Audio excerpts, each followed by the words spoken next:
Ladies and gentlemen, welcome to the CvCISO podcast number 65. I'm your host, Andy Covert. Today we have the great Evan Francine. We've got Executive Director of Security Studio Academy, Dave Tuckman. We've got Jordan Darlington and esteemed guest, Nick Mullen. Our topic will be building relationships with clients, partners, vendors, community, etc. We might get into some wrestling, but before we get to that, some quick housekeeping before we go further here. The next CvCISO cohort begins 10/6. Great opportunity to level up your skills in risk management, assessment, information security, and leadership. Nick, if you'd like to join us in that cohort, we would be honored to have your presence there. October 16th, Hacks and Hops will be at the Target Center in Minneapolis. Many of us will be there. Feel free to stop by and chat. November the 6th, we have an exciting first-time collaboration between FR Secure and Security Studio Academy. It's an online presentation of the secrets to building a vCISO practice. Presenting will be the great Evan Francine, John Harmon, and also Drew Bakke, basically the leadership of Evan's 5 You companies. didn't say that right. Hey, hold up, Jim. Bakke? No, it's Boki. Boki, my fault. I'm sorry. Stop calling me great, man. That's a lot to live up to. Too much to live up to? We already talked about this. We're going to set the bar low. Okay. High expectations. So I'm going to say the mildly accomplished? Slightly below average. Yeah. Amazing and wonderful. Slightly below average, Evan Francine. Just say the present. Yeah. You get credit for being here. It's a working title. It's a working introduction. So we'll keep working on that. And it's crazy too, because usually when I'm here, I'm like doing other stuff. I need to pay attention. All right. So anyway, Slim Jim, sorry. It's Drew Bakke is going to be like cool. Yeah, absolutely. It's going to be great. Tell your friends.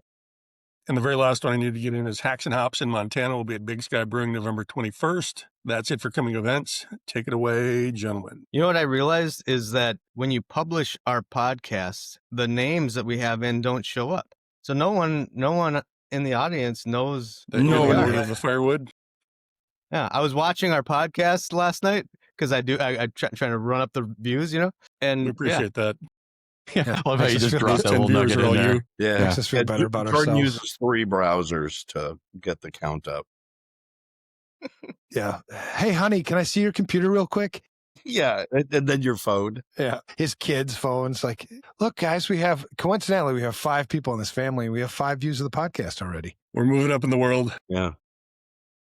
What's the topic for today's discussion with this Nick guy? Nick, actually, let's start off with Nick. Introduce yourself. Tell us who you are. Tell the listeners who you are and what you do and all that stuff, where you work. Yeah, and why that Christmas tree's in the background. Who's your favorite wrestler? Well, we'll get into that at the end of the show. Yeah. So I'm Nick Mullen. I'm the chief advisor of Into Security. So we are a full service cybersecurity firm offering advisory and managed services to the small and mid market. Been in security for a little over a decade, technology management for about 15 years. Live in Central Illinois with my wife and kids. And I've got a Star Trek tree. Yeah, can you move the camera just a tad? Yeah. Hold on. I got to tee this conversation up real quick before I move the camera. Please. So everybody always asks me about this thing. And I put this up a couple years ago for Christmas. And then I did Greg Schaefer's podcast, if any of you guys know Greg. And right before we were about to hit record, I said, it was like January 5th or something. I said, Greg, I can take this down real quick if you want. And he said, Nick, if I were you, I'd never take that down. It's a great conversation starter. People ask you about it every single time you get on a conference call. And 1000% correct. Somebody asked me about it every single time. So it's a Star Trek tree. I don't have the lights on right now, but it's a black tree. Typically, I have the lights on and they kind of look like stars. And so these are all the Star Trek keepsake ornaments, and they're the ships floating through space. And I'm going to nerd it up here. I've got DS9 as the tree topper. I don't know if you can see that or not, but I got to have some street cred with the nerds for having DS9 as a tree topper. All right. So are you a Trekkie over a Star Wars? I like them both. I would say Star Trek, I've probably got a little bit more of like a strong relationship with, because I've seen TNG all the way through probably 5 or 6 times. I've watched every series all the way through except for Discovery. Wow. That is cool. A claim. Right, I think you saved, you don't want to choose sides too hard at the beginning of a podcast. You don't want to lose half your audience. So that was a good answer. Yeah, it's very political. I'll vote for you. Yeah, thank you. I appreciate that. I've got some Star Wars Legos over kind of across the way. You're not gonna be able to see those, Nice. but yeah, like I've got the Star Wars stuff. Now I heard a rumor they're gonna come out with an Enterprise Lego set. If they do that, I'm in. I don't care if it's like one of those $800 ones like the Lord of the Rings. I'm in. I will Do totally your kids have the get into Enterprise. Legos? Yeah, oh yeah. But they're more into like Lego Friends. Are you guys familiar with that? Mm-mm. So my older two are girls, and Lego Friends is kind of like, I would say, the Babysitters Club version of Lego, where it's like, here's, like 3 teenage girls on a horse farm. Like, here's a little girl that works in a coffee shop and things like that. So they're really into that. My little guy's more into just destroying things. Yeah. Typical 3-year-old boy. Yes. Heck yeah, we never grow out of that. No. All right, well, welcome. What's the topic of conversation, Slim Jim? Building relationships with clients, partners, vendors, and community, etc. And maybe some wrestling. All right, why would I want to do that? I'm a security guy. I'm not into building relationships. That's why we have Nick here. Okay, good. Thank you. Man. Well, Nick, No pressure.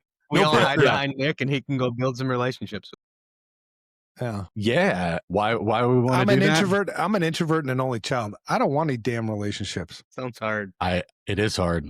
I can definitely appreciate that. It's a lot easier to get people to take your advice when you've already built a good relationship with them and you've built some rapport and you've built up some trust. Or dare I say, like if you're in an enterprise environment, some political capital with your business partners. And if you haven't put in the work to do that, then that's when they start to look at security as the Department of No, because you don't have that rapport built. You don't have years of trust, or months or weeks of trust and some of that, goodwill built up. So whether it's from an ongoing, maintenance standpoint or whether it's from a business development standpoint, everything for me starts with the relationships. Amen. Yeah. We hire people to do the relationships. No, I'm just Yeah. kidding. We do. We don't. So, So I mean, you mentioned trust. I've always preached to our team, if you want, and even CISOs, I don't work in the trenches anymore other than hobby shit that I do. But if you want to get a new customer and if you want to keep a customer, there's 3 things to focus on. It's trust, credibility, and likability. And that's the same with personal relationships. I mean, people are people. Even in an enterprise organization, it's not like you're doing business with Wells Fargo. You're doing business with a person at Wells Fargo. Is it the right person? Well, that might dictate things, but I agree with you completely. It's this relationship piece. You can destroy trust, one lie. I mean, and there you go. All that work and all that effort you put into place. The credibility piece, if you say it's going to go this way, then it better go that way. And if you don't know which way it's going to go, then shut up. And then the likability, that's my hardest one, actually, because I have a propensity to tell people things that they don't want to hear, but it's the truth. That's the balancing act, right? I can tell you what you want to hear and maintain my likability, but destroy my trust. So you have to keep those buckets full. But I like the fact that you brought that up because it works every single time. That's how we built FR Secure. Yeah, and what you said is so true, that this isn't something we just turn on for work. This is who we are. And when we're doing work, it's just an extension of this. and it never used to be me. Like I don't want to say I'm an introvert because I don't think that's true. I mean, there's times where I feel very introverted and I don't have the mental and emotional capacity to put myself out there. But I wasn't a public facing person. I wasn't active on social media. I wasn't active in the community. I didn't, I never went to conferences. I definitely never spoke at conferences or did anything like that. And I struggled in my career for a long time. I struggled with personal development, professional development, building relationships with people, inside my organization, because I always had this mindset that if I just keep my head down and do what I'm supposed to do, people will recognize that and I'll be rewarded. And in a perfect world, absolutely true. Most of us don't live in a perfect world. And so at some point, like you have to sell yourself a little bit. Sometimes you have to be your own cheerleader and you have to put yourself out there for, and be vulnerable with people and have real conversations. I mean, that's the entire reason I'm here today. from Dave. That's the only reason I have a relationship with Security Studio or FR Secure is because of Dave. The only reason Dave and I have a relationship is because we were both willing to put ourselves out there. We met on LinkedIn. We met in the comments section, probably 3 years ago, and built a relationship. And like Dave's been a mentor of mine over the last couple of years. And he's been somebody that like I've stayed in good contact with. We speak on I would say, like several times a year, like probably once a month at least. We have some sort of conversation about something. And you look at how that has paid dividends over the last, 2 or 3 years on my side for sure. And I mean, it's honestly, it's paid dividends for people within my organization. Like we spoke before we started recording about my partner, Nick Oles, now has a relationship with Dave through me that he wouldn't have had otherwise. Nick and I have come and spoke with Security Studio. Now, like I've met Andy, like now I'm meeting Evan here and Jordan. So like these are all things that came about because I was willing to put myself out there a little bit. And so like all of a sudden my network has grown exponentially because I was willing to let it. And also like my sphere of influence has grown exponentially because I've put myself in these different situations and either put myself or let myself be drug into conversations that I wouldn't have otherwise been in. What do you think prevents people from crossing that line? Like what are some of the things that are like roadblocks to getting to a point where you're putting yourself out there and selling yourself and opening yourself up to networks? Me, it was imposter syndrome. That was it 100%. I never had faith in myself that I knew what I was talking about. And I still struggle with that today. And I tell people that and they're like, what are you talking about? I had a conversation with somebody on my team yesterday about DNS, and I had to sit there and admit and be like, man, this is all you. Like, I'm glad you have this taken care of because DNS is not my bread and butter. You're talking a little bit over my head on some of this. And I know DNS is pretty basic, but it's not, first off, it's not something I'm super interested in. So I've never spent a ton of time digging into it. Sure. And this guy is super interested in it. He said, this is one of the last interesting things in security, as far as I'm concerned. I was like, man, I love that you think that way. Right. Like we're a good team. But yeah, like I said, it was imposter syndrome. And, probably the big part of it is I was always worried that somebody was going to ask me a question that I didn't know the answer to, and I was going to look stupid. And that entire dynamic changed. I can tell you the exact point in time, the exact meeting I was in, probably 29, 6 years ago. I was a project manager. I was leading a project. I was in a conference room at, the couple jobs ago. I had 5 or 6 people in the room, and 2 of them were talking about the solution. And the entire time they're talking, I'm like, I have no idea what these 2 are talking about. And I was a project manager. One of them was a manager over like our tax group, and another one was like a lead analyst over something else. Like I was absolutely clueless, and I felt like a complete idiot. And I looked around the room, and there was another like operations manager that was in the room with me, and I'd worked with her in the past, and I knew she was smart, like really smart. And I sent her a Teams message just off to the side, and I was like, hey, Kara, do you know what they're talking about here? And she responded, she's like, no idea. And that's when the light bulb went off. I was like, yeah, everybody in the room except for these 2 is clueless, and nobody's saying it. And that's when I realized like my superpower as a project manager, everybody expects the project manager to be stupid. Like nobody expects the project manager to know what's going on. I mean, it's kind of a running joke in IT. I was like, I can just lean into that. Like I can lean into being stupid and make them explain a little bit of what's going on. And all of a sudden that's going to help out everybody else in the room too. And I did it.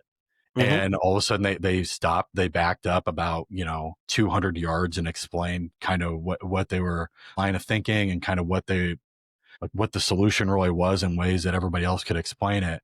And it was that moment of vulnerability that allowed me to be better at my job.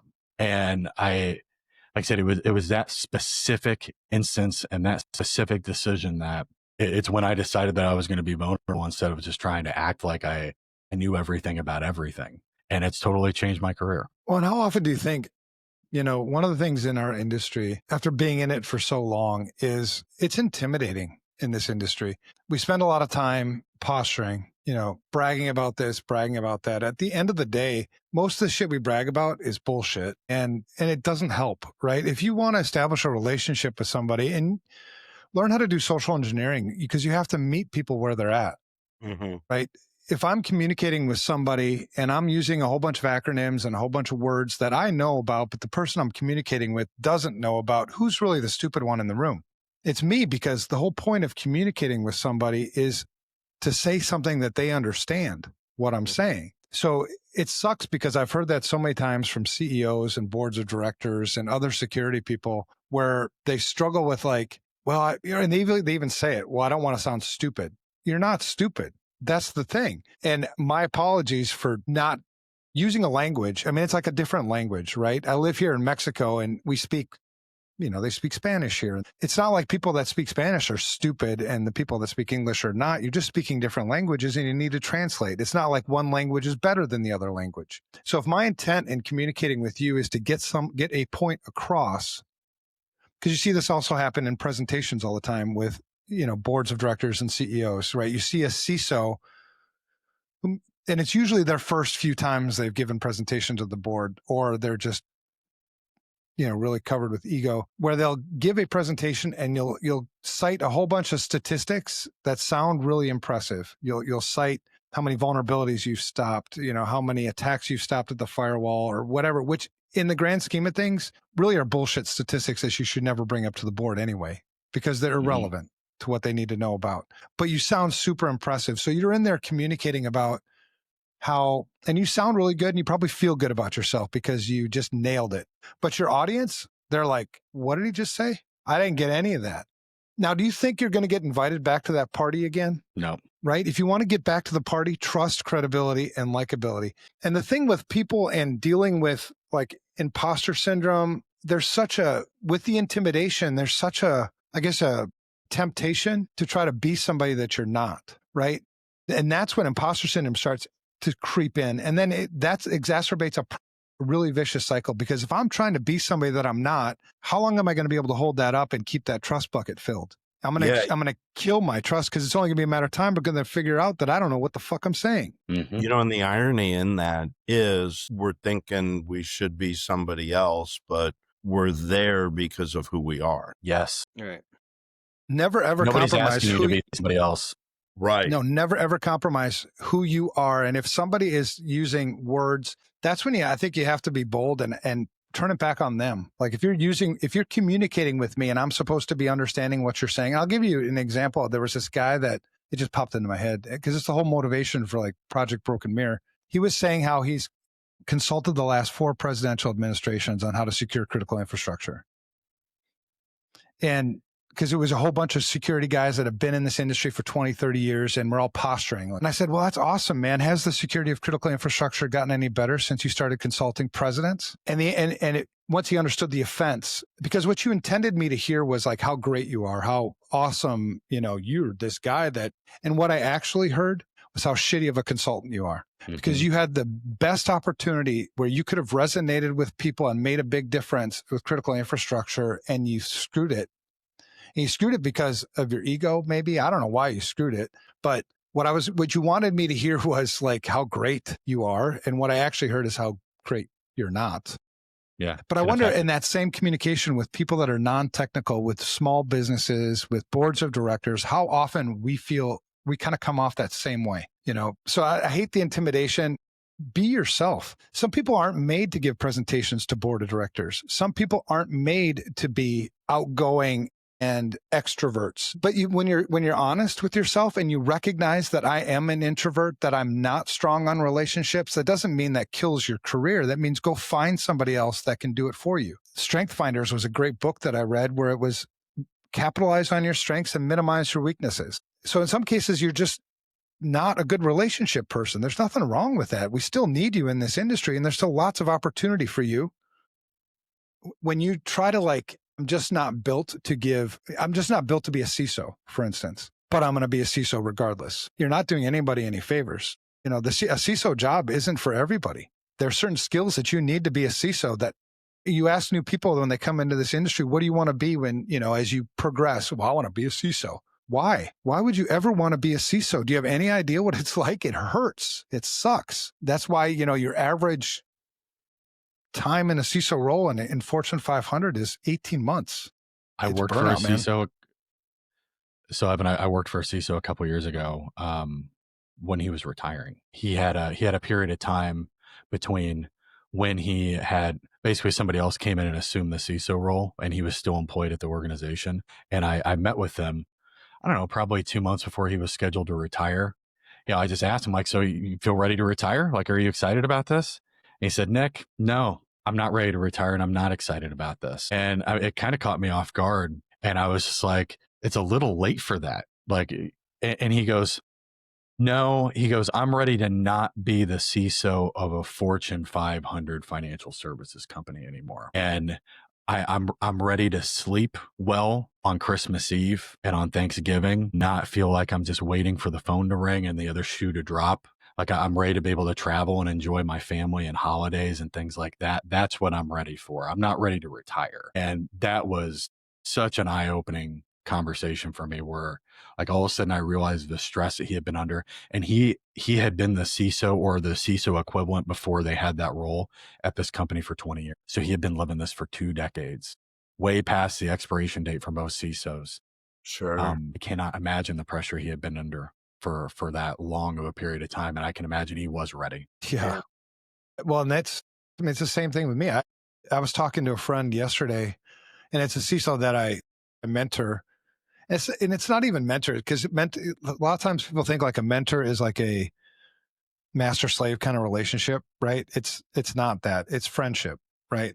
I can offer perspectives that he can't see because he's in the shit. I'm not in the shit.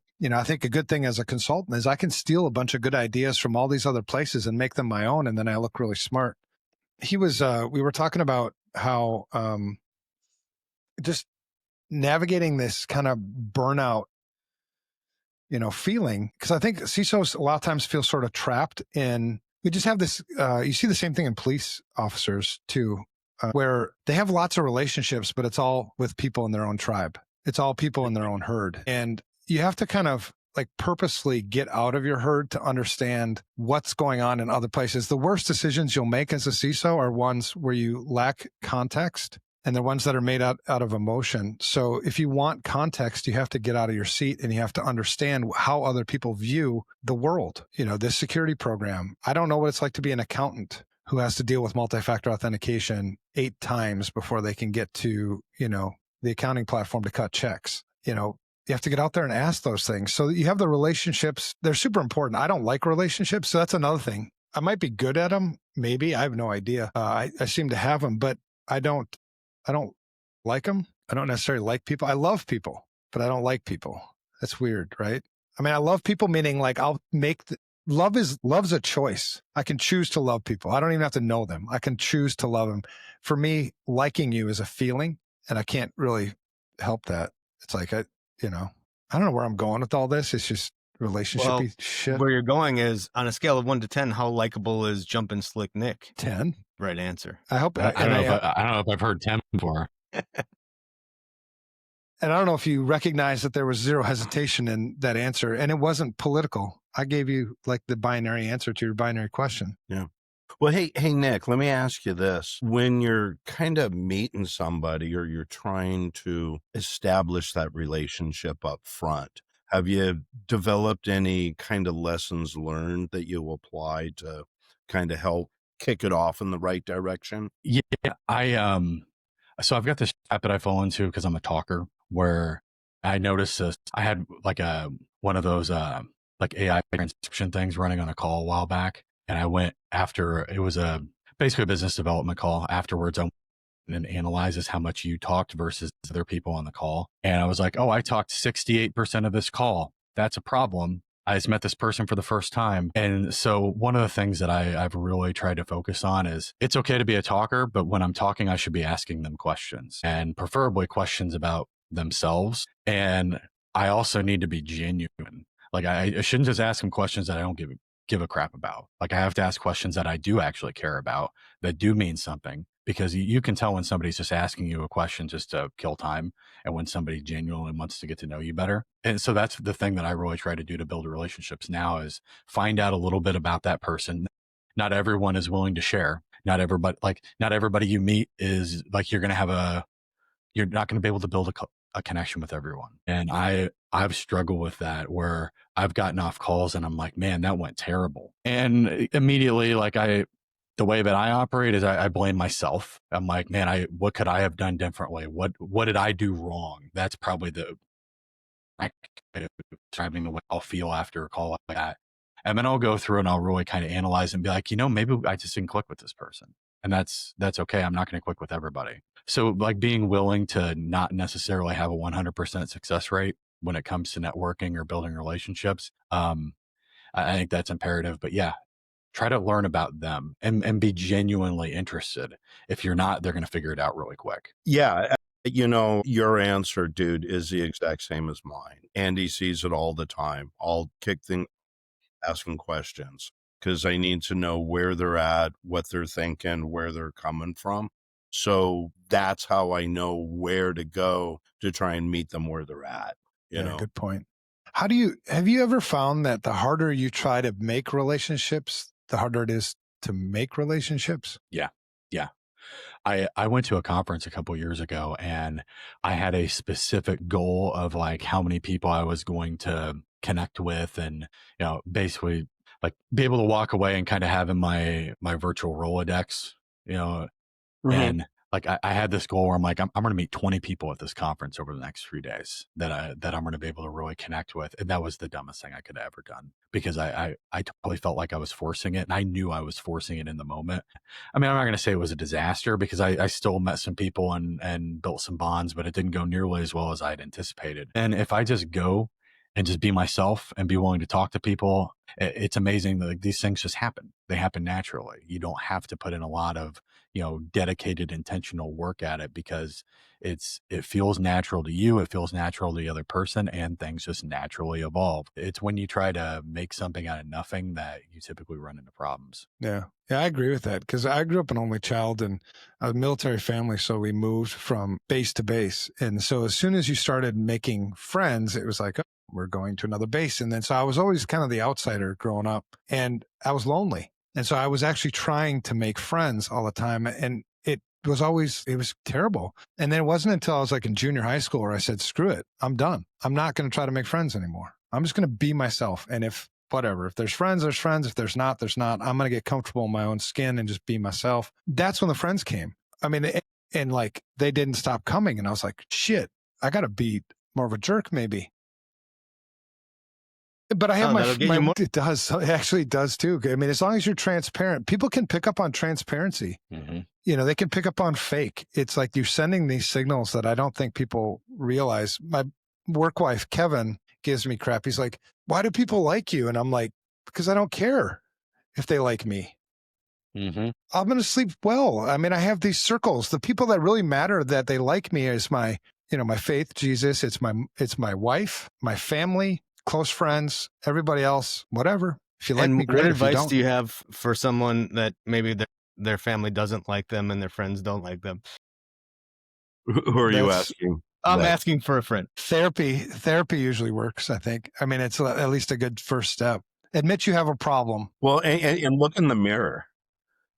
Good point, Patchy. That's the root issue. Yeah, what if that guy doesn't like me either?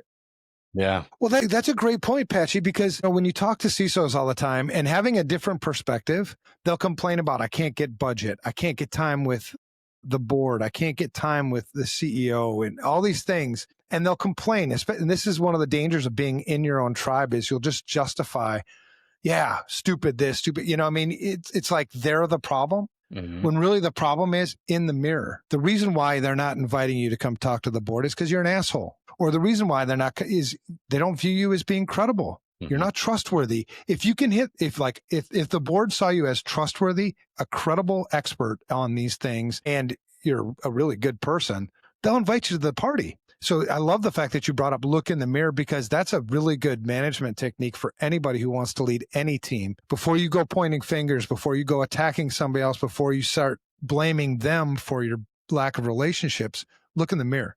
That's where the problem probably is. Love he brought that up, man. Yeah. Testy, Patchy.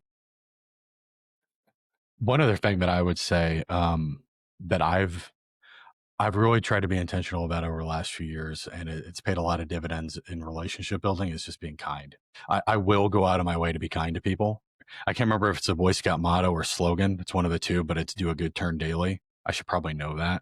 but I really try to live that in my life, even if it's just like taking a shopping cart back to the corral that's out in the middle of the parking lot. But I had a situation come up at a Gartner conference earlier this year where like there were a couple speakers up there, and I noticed that like a lot of times, when you're up at, like, especially at a conference like that, like there'll be people that come and take photos of you and things like that, because I mean, you like to have photos of yourself at speaking at the Gartner conference. And these two people were up there and nobody ever came and took photos of them the entire time. And we were about 25 minutes into it. And I was like, I'm right up front. I've got my iPhone. I can just take a couple photos and find them on LinkedIn real quick and send it over to them. And like, I got such a positive reception from both of them. All I had to do was just do something. It was kind, but it's not like I had to go out of my way to do this, really. Like I took it from my seat and just positioned myself so I didn't have the guy in front of me's head in the photo. But it was that, 10-second thing. Then all of a sudden now I built a relationship with these people. And I saw him the next day. We ended up having lunch together, things like that. And it was just because of some split second decision to do something nice for someone that all of a sudden now I've built this relationship that I would have never otherwise done. Yeah, that's a good point. That's great. And you just put stock in your reputation. Other people will take note of that. And you just put a whole bunch of stock into that likability bucket, and people want to be around that. People want to be around trustworthy, credible, likable people, I love that story, man. Thanks for sharing. And it takes sometimes that you don't feel it though. Like you're doing all these kind things and yeah, people are taking note of it, but you don't always feel it. Sometimes it feels very like no one notices, and so maybe on the other side of the coin too, being hyper aware when people are being kind and letting them know, being grateful. Thank you. Yeah. Yeah. Showing appreciation, gratitude, 100%. And Jordan, because this actually happened. That's what I was sharing with you last week, where it can be happening, but it's not necessarily being acknowledged. Because like when we did that webinar a month ago or so on the imposter syndrome, the dude's name was Tim. And he just came up at that social mixer out of the blue and just said, your webinar hit me hard on a different frequency than I expected. And it's because of where he was in life at that time. And he was sharing, his closing comment was, keep doing what you're doing because you're impacting people, whether you realize it or not. Yeah, that's awesome. Hey, we got to wrap this up because Jumpin Slick Nick he's got business to do. He's not like the rest of us where we slack off all day Friday. He's got stuff to do. So we're going to cut this a little bit short, but we're going to invite him back. I think he's got a great message to share. I took some nuggets away. I hope some of the listeners took some nuggets away from this. Just little pieces of wisdom. Take those things, put them in your toolbox, and go out there and serve more people. Make a difference. So I love it. Thanks for jumping in, Nick. And yeah, thanks, brother. We'll wrap this up. Thanks, Slick Nick. Thanks for having me, guys. I really appreciate it. Yeah, absolutely, man. Thank you.